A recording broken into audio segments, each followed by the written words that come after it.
When someone says, "I'm a black belt," that's your problem.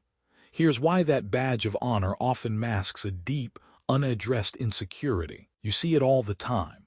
A practitioner collects styles like trophies: a black belt in karate, a blue belt in BJJ, a few months of Muay Thai. They recite their credentials as if each one fills a gap. But here's the truth. You're not building a complete system. You're assembling a patchwork quilt of isolated skills. Each piece works well within its own rule set, but under pressure, those pieces don't connect. Your karate stance contradicts your boxing footwork. Your BJJ guard pull leaves you open to strikes. You've filled gaps with other gaps, using different languages and mechanics that clash when it matters. The result is a fractured identity, a collection of parts that never form a whole. And that's the foundation of hollow confidence. This constructed confidence is brittle. It's like a hollow egg, solid on the surface but empty inside. In the dojo, the rule set protects you. In a BJJ match, you don't need striking. In point fighting, you don't need groundwork, so you feel proficient, even masterful. But real violence doesn't follow rules. It's a cascade. A punch, then a clinch, then a throw, then ground strikes, all under duress. That's when your brain freezes. You race through your archives. Do I use my karate stance, my boxing hands, my BJJ guard pull? The protocols conflict. The footwork contradicts. You default to panic. The black belt bravado evaporates instantly, revealing the hollow interior. You're not a master of combat. You're a librarian in a burning building trying to grab one book. What happens next is tragic. Many never face real pressure, so their hollow confidence remains unchallenged. They wear their patches as armor, mistaking bravado for competence. Those who do get into a violent encounter and lose often externalize the failure. "It wasn't my day. He was bigger. I wasn't ready." They blame circumstances, not the structural flaws in their own understanding. So they add another patch. "I need Krav Maga for dirty fighting." They become system jumpers, collecting belts and styles, mistaking breadth for depth.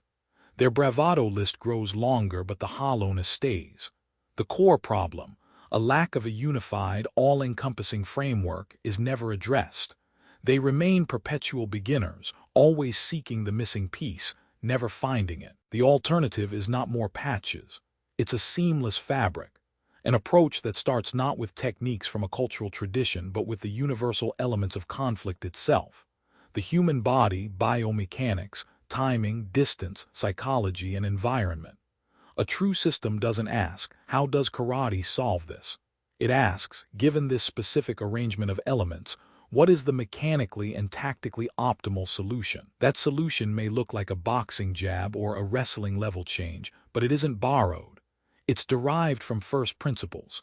This means there are no gaps to cross-train for. The framework itself is gapless, designed from the ground up to account for all ranges, all initiatives, all conditions. The confidence this builds is not bravado. It's quiet certainty. Let's make this practical. In modern combat martial arts, or MCMA, we don't teach you a stance from one system and a guard from another. We teach you the body's natural mechanics, how to generate power from the ground up, how to maintain structure under pressure, how to read distance and timing without a rule book. Your footwork is unified. Your responses are pre-programmed for any range. When you face a punch, you don't think boxing slip or karate block. You think move off line and counter. When you get clinched, you don't think BJJ grip fight. You think control the center and break posture. It's all the same language. That's the difference between a patchwork and a system. Your brain doesn't freeze because there's no decision to make. The response is automatic because it's built into the framework. So here's your takeaway. Stop collecting belts and styles as if they are badges of honor. Start asking whether your training gives you a unified response to all ranges of conflict. If you have to think about which style to use, you've already lost. The goal isn't to be a black belt in 5 systems. The goal is to have one system that works in every situation. That's the quiet certainty we build here. You don't need to announce your credentials. Your competence will speak for itself. Drop the bravado. Build a system that works from first principles. That's where real confidence lies.